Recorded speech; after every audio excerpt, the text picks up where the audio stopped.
Hey gang, Nathan here, TransMidwife. I have decided, based on some recent interactions with people, that we just need a absolute basics Trans 101 for birth workers video, hence the name of this video.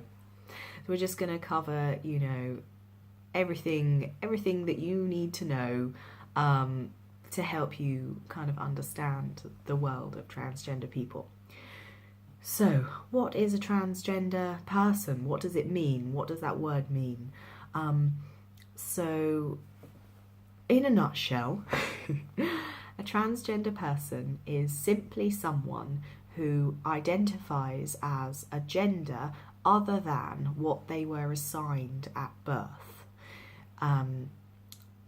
And what people usually find quite easy to understand is binary gender. So binary gender is man and woman, and a binary trans person is someone who's going from one to the other. So a binary trans man, pretty much like myself, although that's a whole other discussion for another day, is someone who was assigned female at birth and then it identifies as pretty much a binary man, so a man.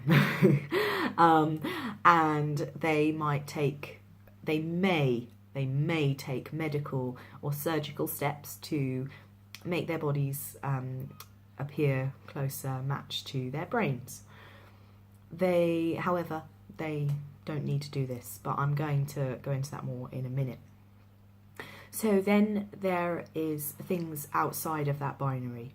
So there are people who are the biggest word, if you like, the most common, if you like, is non-binary.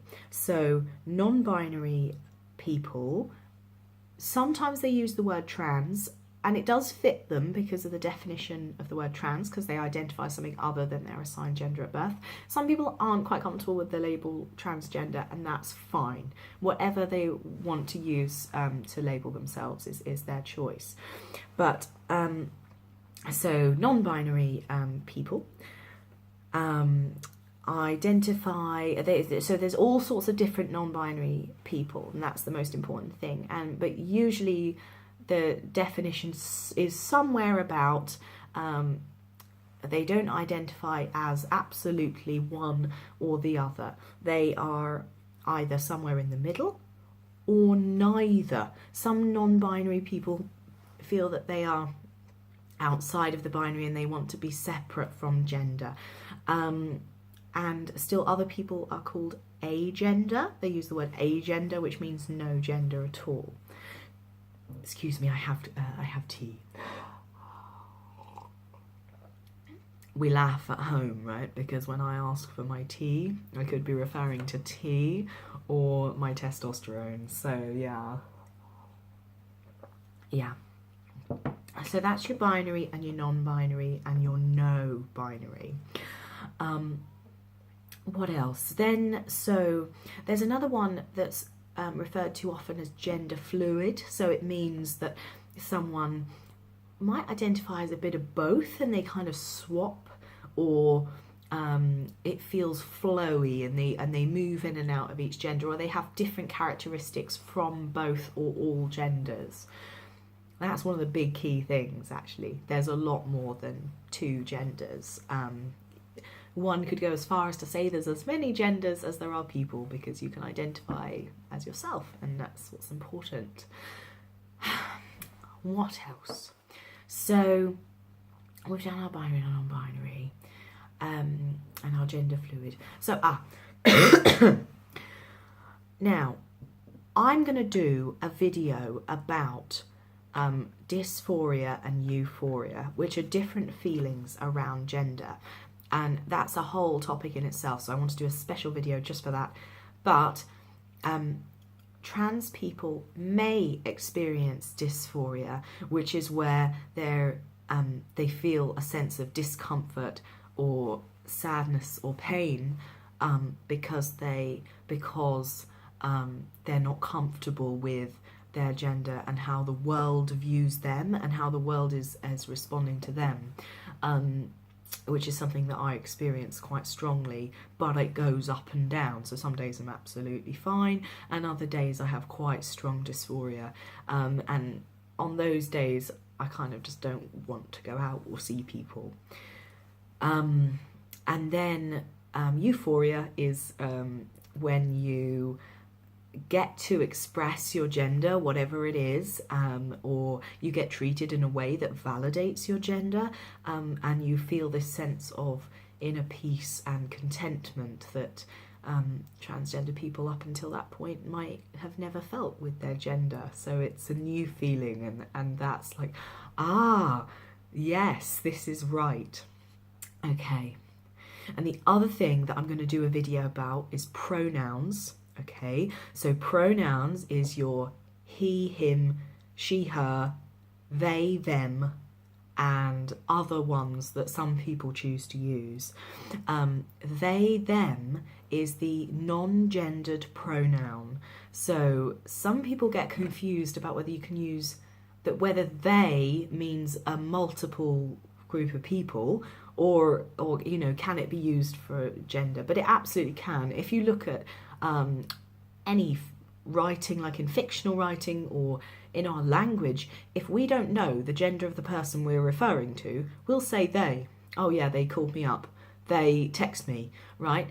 And it's often that non-binary people prefer to use they, them, because it takes away the gender of their pronoun. Or it is that is their gender. You know, I don't want to say the wrong thing. I hope I'm saying the right thing for everyone and representing everyone, because that's always my goal. And just remember, this is basics. But yes, pronouns are vitally important. They can give people euphoria, and they can avoid dysphoria. So using the wrong pronouns can really trigger dysphoria for trans people. So it makes them really comfortable if you use the right ones. Look out for my videos on pronouns, and it's going to really talk about how to discuss those with people and use them in the right way and all of that stuff. What else do we need to know about trans people? Just trying to think here. Anything else I can think of?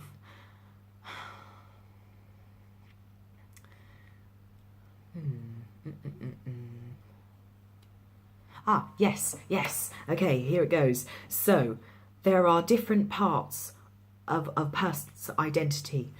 You have assigned gender at birth, the thing that a midwife or a doctor looks between a baby's legs and says that's what that is, okay?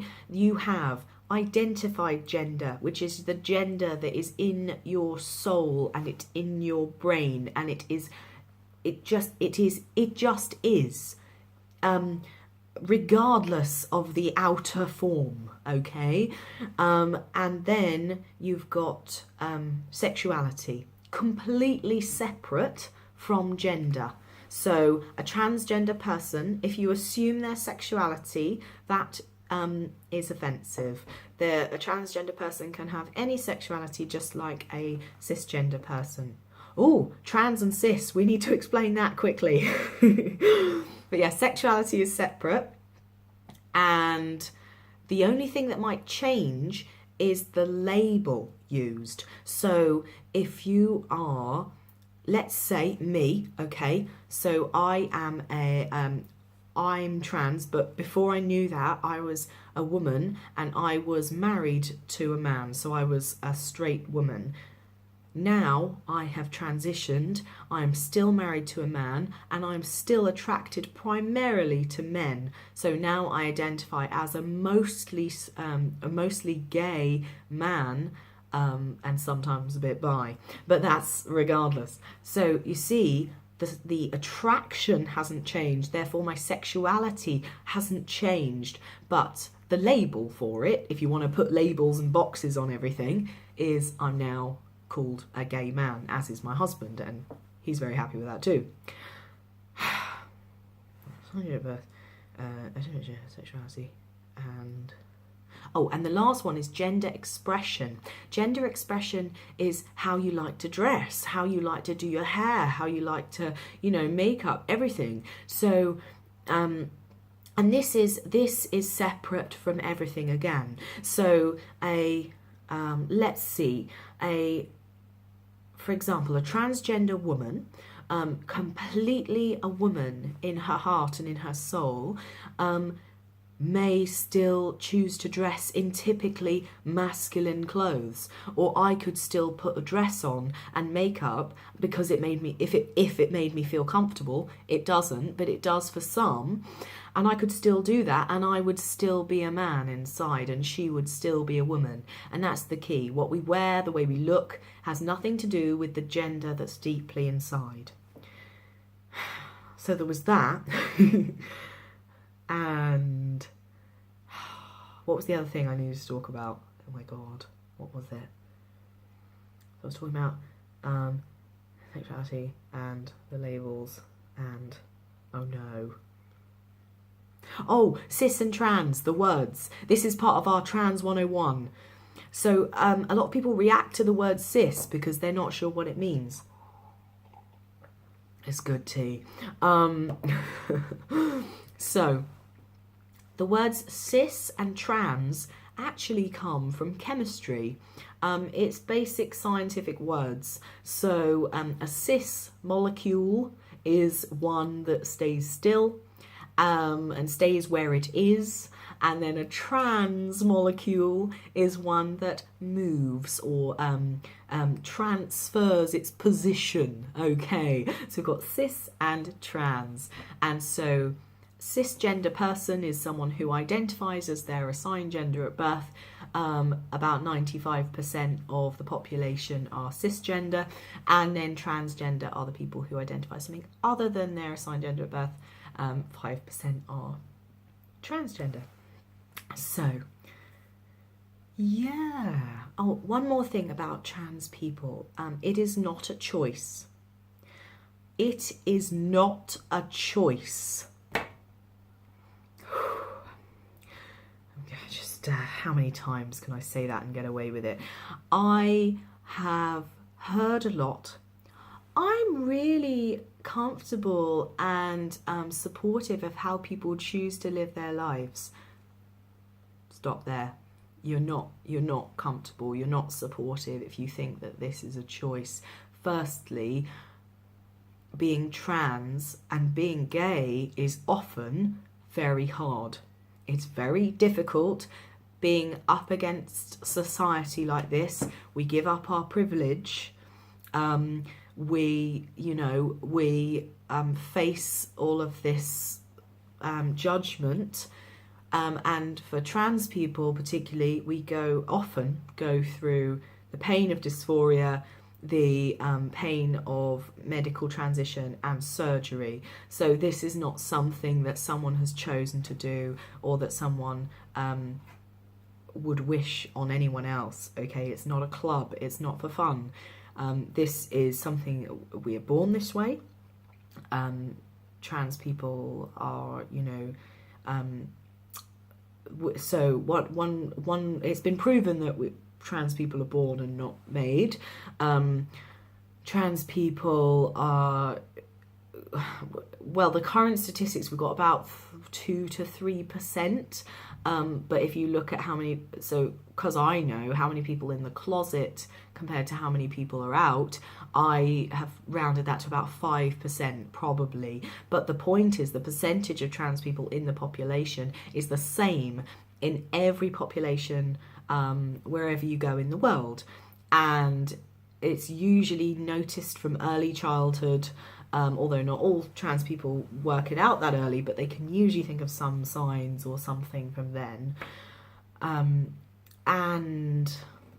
And there's been studies on transgender brains to show that our brains function much more closely to the cis counterparts of our identified gender than they do to the cis counterparts of our assigned gender. So, yeah, trans is not a choice. It is who we are, and we are born, and it's something that we have to live with, and it's not easy. I think that's everything. I think that is my quick breakdown in 15 minutes of what it means basically to be trans, and just some understanding for all of you out there who might not know, so that when you do speak to trans people, you just have that little bit of understanding of the kind of things that they're going through. Is there anything else? Oh yeah, I think I said I was going to say this, but I forgot. Trans people are trans if they say they are trans. So regardless of whether they experience dysphoria, regardless of whether they're interested in having any medical or surgical intervention. So a trans person who never has any hormones or any surgery is still trans, and that is their choice to make. Yeah, I think we've about covered it. Thank you so much for listening. Thank you for choosing to educate yourself. Really, seriously, it makes such a difference to move about the world when people are expecting me to be there, and when they know just a little bit, just so that when we're interacting, they're not shocked and surprised by everything I say. So thank you for listening if you get this far. Okay, bye.